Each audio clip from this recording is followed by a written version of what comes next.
Well, Razorback fans, there was an interesting list that came out with the most valuable college football programs in all of the country. Where does Arkansas rank? Higher than you think. So let's talk about on today's Locked On Razorbacks podcast.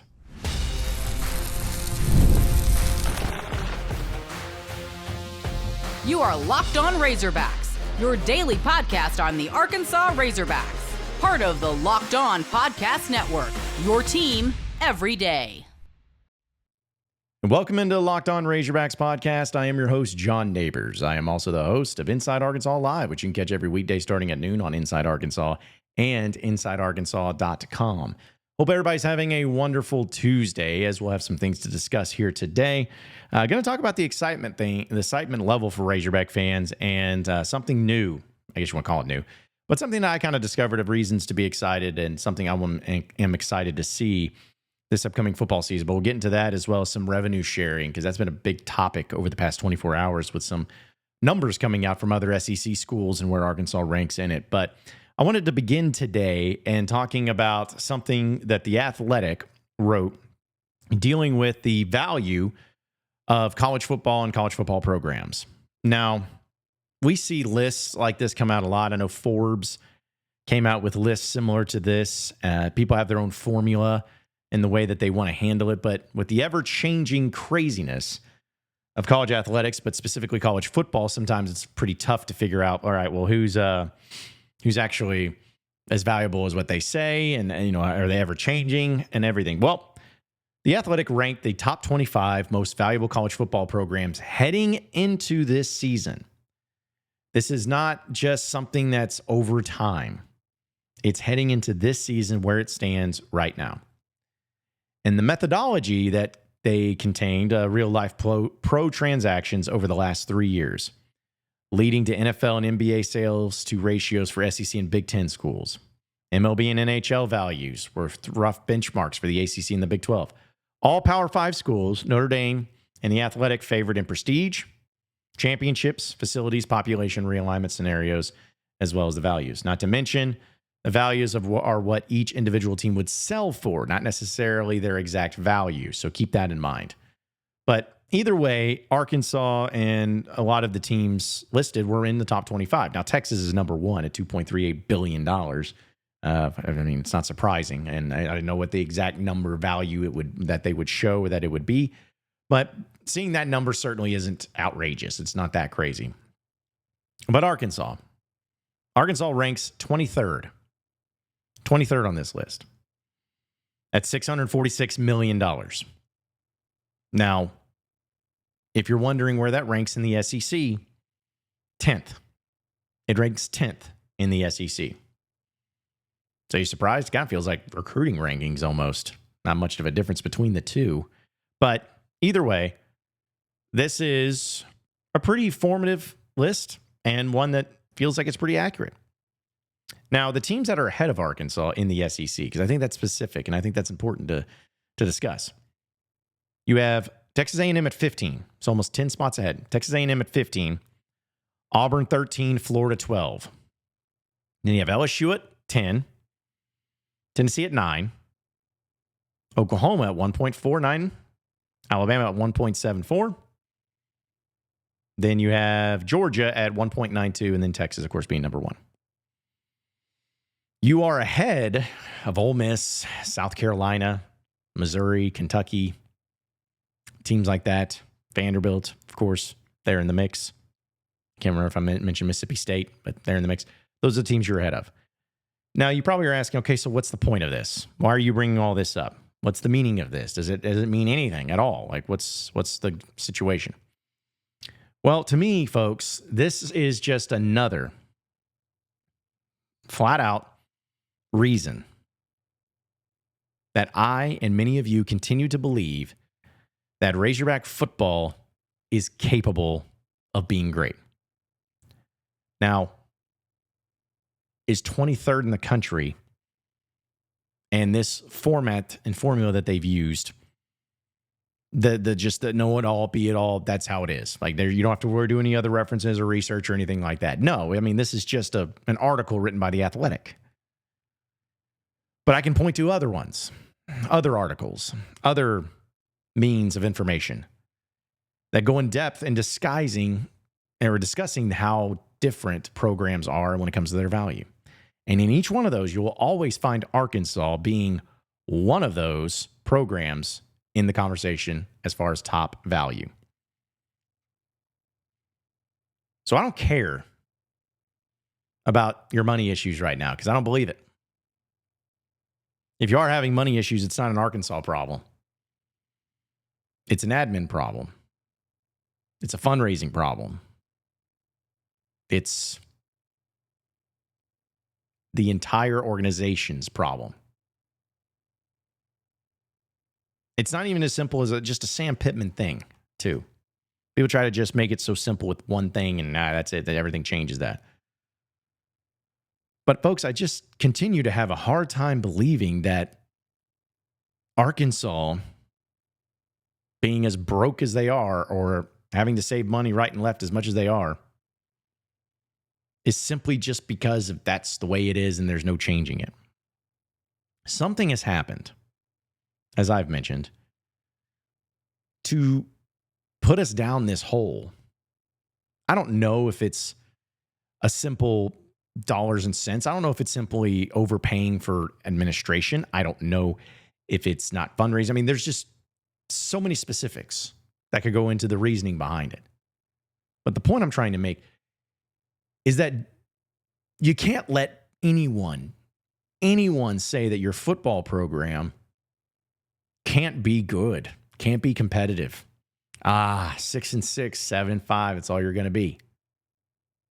No. You have the format. You have the setup. You have money. You have value. Sure, it'd be nice to be in the top 10, top 15.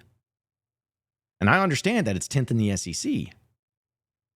But similar to recruiting rankings, the margin between 23rd and 15th is not that high. There's a lot of variation there. But it's about who you have in place. I'm not talking about just coaches. I'm talking about the entire thing. Arkansas, this campus over here, this athletic department, this college football program has what it takes to be great. But you have to be able to have the right pieces to make it all work, to make this puzzle piece work.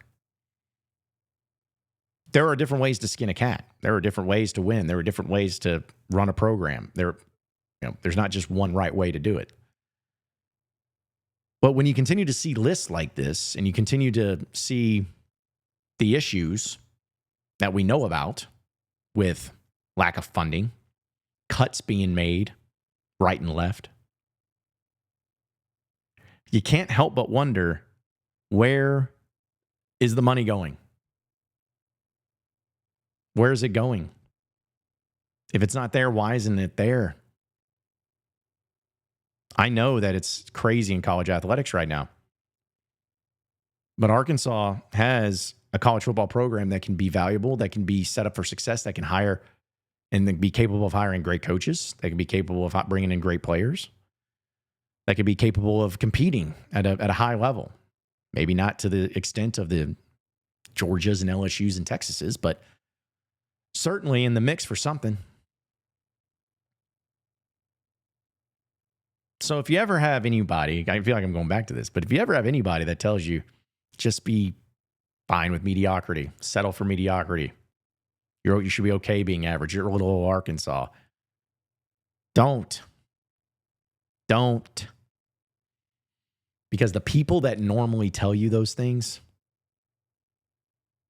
are the biggest problem as to why you're not succeeding. As they say, don't piss on my leg and tell me it's raining. Don't tell me that my program and our program can't succeed at a high level when I'm seeing numbers right and left, studies, everything showing that there is value, there is money, there is a recipe for success in this program. Do not tell me that. That's misdirection. People who tell you that is a misdirection thing. Hey, just don't, no. I know you may believe it, but don't worry. No, it's not going to happen. Trust me. I would know. No, you wouldn't. Let me tell you what I know. I know that this state has an absolute ferocious passion for their Razorbacks. I know that they're as poor of a state as it is. There are people, well-to-do people, money-making people, wealthy people who have been willing and will continue to be willing to help fund and promote and increase the revenue of the Razorback athletic program, specifically football, in this state.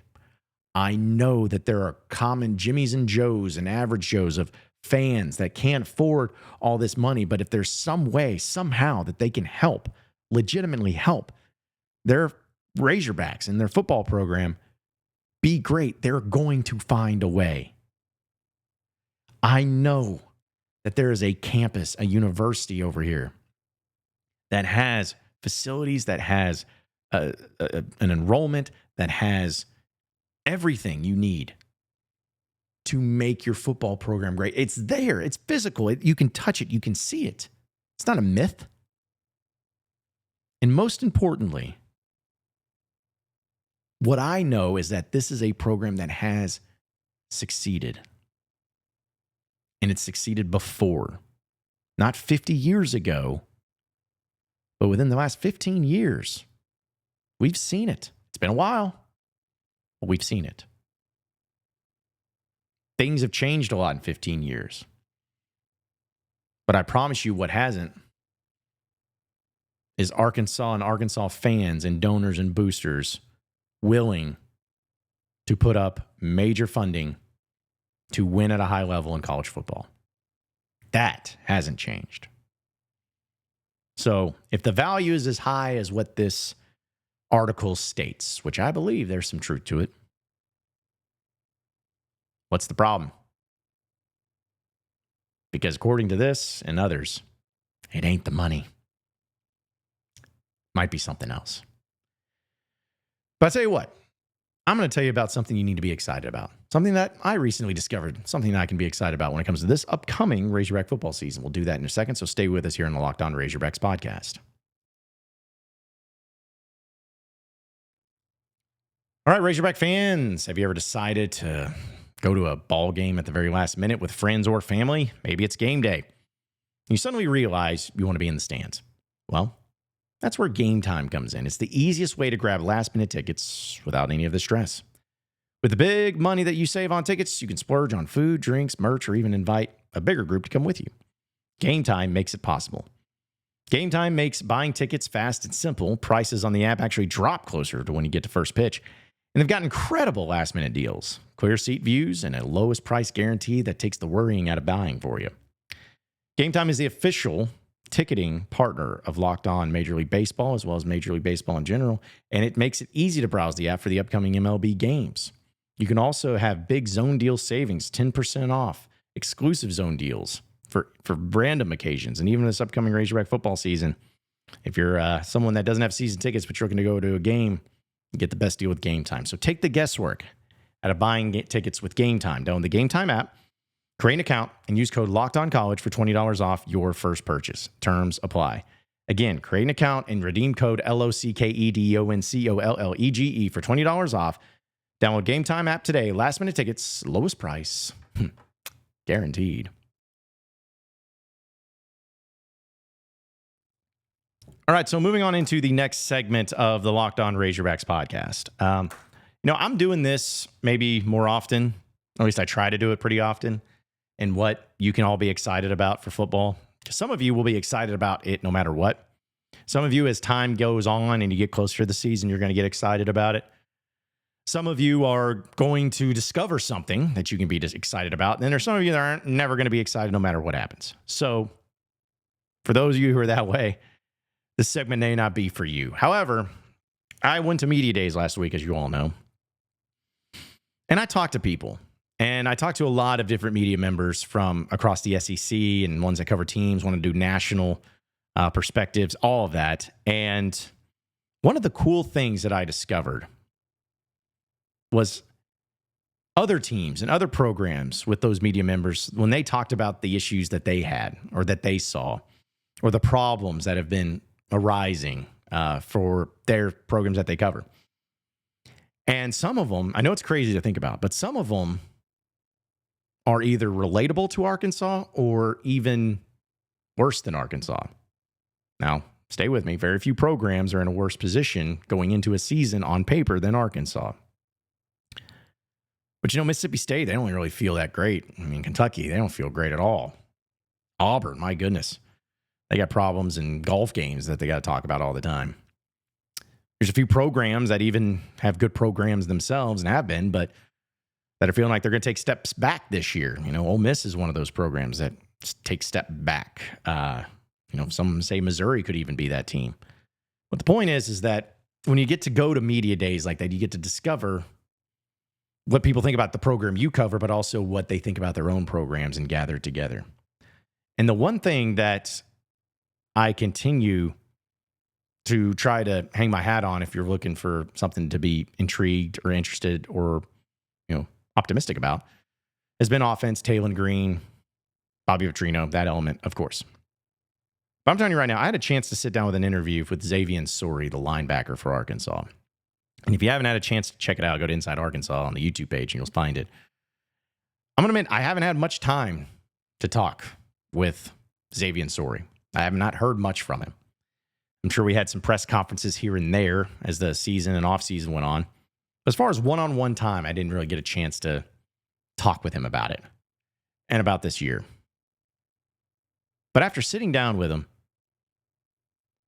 it got me excited about the Razorback football season and the defense, but specifically him. Because some players, and it's not a bad thing, some players have this presence about them where they kind of like have a good time. They got energy. I mean, Taylon Green, Cam Ball, those guys got it. And they're really good players too. But they have those personalities that are, fun, that they got a job to do, but they're vocal, they're energized, they're passionate. And that can be something that exudes out into the program. But when I got to sit down with Xavian, I was, I guess, a guy that just really wanted to hit people. He just wants to hit. He wants to hit people hard, and he wants to play at a high level, and he wants to do whatever he can to help the team win.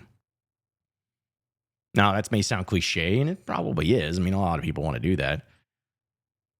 But hearing him talk about the other players on the team and about Travis Williams and about, the approach, I could expect a little bit of Taylon Green and Cam Ball, maybe over-dramatizing, maybe talking big and saying, oh, no, you got this, I'm excited about this. Not to say they're lying, because, you want to be excited about it. But when you hear from somebody that's not that type of personality, that you expect it from, pretty much. You hear it from somebody who's pretty grounded and has come from a very interesting background and has come from a place like a Georgia where Xavian Sorry transferred from and has seen what that team and that program looks like and heading into here. I think it really opened up my eyes to say, you know what, maybe, just maybe, Xavian, parts of the defense, Travis Williams, Deke Adams, Marcus Woodson, everybody involved, maybe they're going to be the unsung hero in this season. Maybe they're going to be a team that we look back on the year, and if Arkansas had a couple big wins, maybe wins they weren't supposed to have, it was because of this defense, and it was because of them just being solid. Not perfect, not elite, not one of the best in the SEC, but just solid. And against certain teams and certain matchups, they came to play. Because it's just a very business as usual approach. I get so wrapped up, as well as you, in a lot of the negative things. A lot of things I don't think is going to be good. But when you hear from somebody like him just on the inside, it kind of re-energizes you to think, you know what, maybe this could be better than what I thought. Maybe this defense will be better than what I thought. Maybe I need to start talking about it more. Now, don't get freaked out, folks. I'm not saying that, oh, there goes John again saying this team's going to win 8-9 games. I'm not saying that. I'm not changing that. I'm just telling you that it opened up my eyes to something that is very intriguing to watch for, and something that I was pleasantly surprised and enjoyed hearing. Enjoy hearing a different perspective, and from somebody who doesn't listen to the social media stuff, doesn't listen to the fans, doesn't listen to anything. He's just confident in what he does and what his defense does. That's the type of thing that gets me pumped up for the upcoming year. So there you go. Hopefully that gives you a little nugget. All right, so revenue sharing. I know fans have been interested about this. How's the breakdown for Arkansas going to be? I'll bring that up and more. So stay with us here on the Locked On Razorbacks podcast.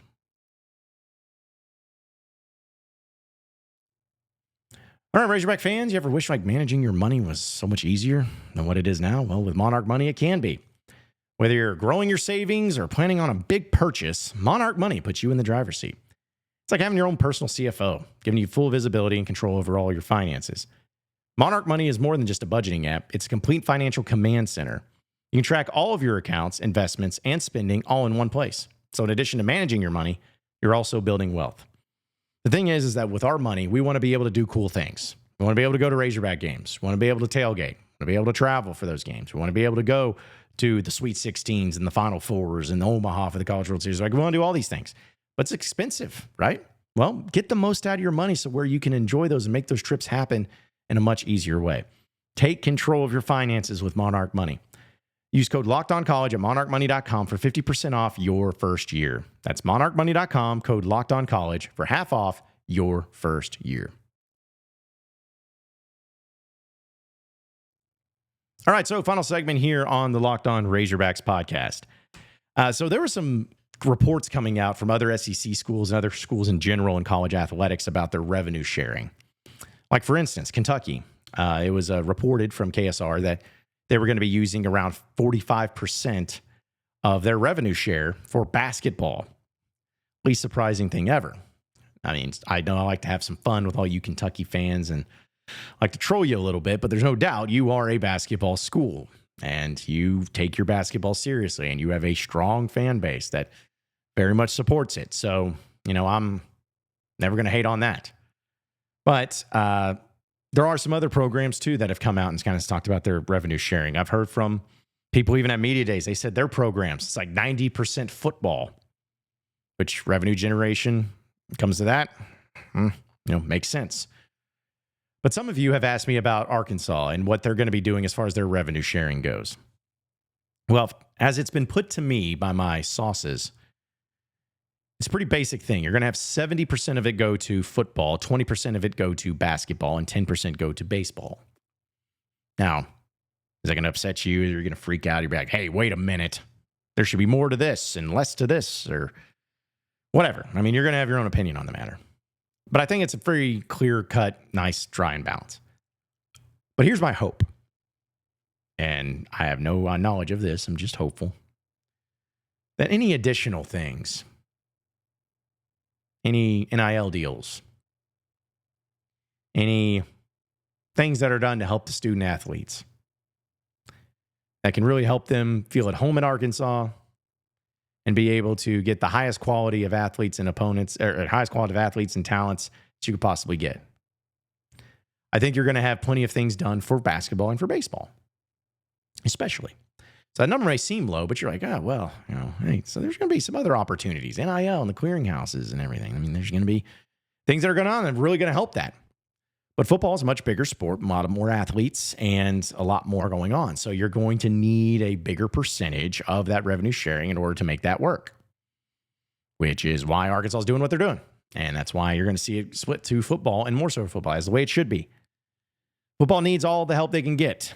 Is it going to be Sam Pittman moving forward doing it? Is it going to be Hunter Yurchek as AD doing it moving forward? I guess time will tell. We'll see. Things can change always. But there's no doubt that it's going to be a new thing to try to grasp and to visualize and to understand. And Arkansas, at least with their setup, that's how it's been told to me. 70, 20, 10. Right? Right. Appreciate each and every one of you listening in and watching into Locked On Razorbacks podcast. Be sure to like and subscribe to the podcast on iTunes or on Google Play. You can also get after me on Twitter at John Nabors Show for any questions, comments, concerns that you may have. Keep it going from there. Same podcast time, same podcast channel tomorrow afternoon. Have a great day, everybody. See you then.